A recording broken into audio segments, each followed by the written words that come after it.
Go to Colonia Dignidad, which is now called Villa Bavaria, the Bavarian village. It is only German. Whoa. In the center of Chile, in the mountains of Chile. Like there's no Spanish being spoken there. It is exclusively German. And these are descendants of Nazis. Powerful Nazis. Holy shit. And this is going on right now. Yeah. Yeah. And what are these communities like? I mean, what's their ideology? Are they... I mean, they're pretty white. Yeah, but are they like... I mean, are they...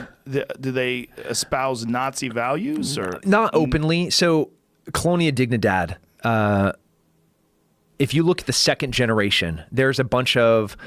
So it was a huge problem for Chile that they tried to hide for years. And they got so much power from the torturing that they did at Colonia Dignidad on a whole bunch of other high-ranking South American dictators that they are almost untouchable. But the second generation, the kids, like the grandkids, sometimes they're even more fanatical than the original generation. Have you ever seen this?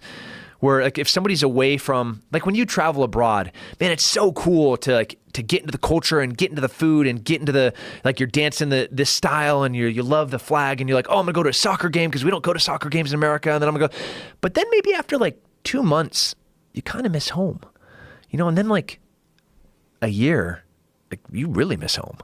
And then 10 years, like you really, really miss home. And you see the same thing in the United States where it's not really a perfect assimilation. It's not the melting pot where you see generations that are espousing to be more like their ethnic heritage than they are American. You know, they're flying the Irish flag and like, I'm Irish. Well, it's just times 1,000 with these communities because they're exclusively German. So exclusively German and really missing home. Yeah. Yeah. So 70 years later. The second generations I was talking about, some of them came to the United States and were high-ranking white supremacists that are now in jail, in prison for their racial crimes. And they came out of South America. They came out of Colonia Dignidad. They came out of Bariloche. They came out of Holy shit. Cordoba. They came out of Misiones. They came out of, yeah.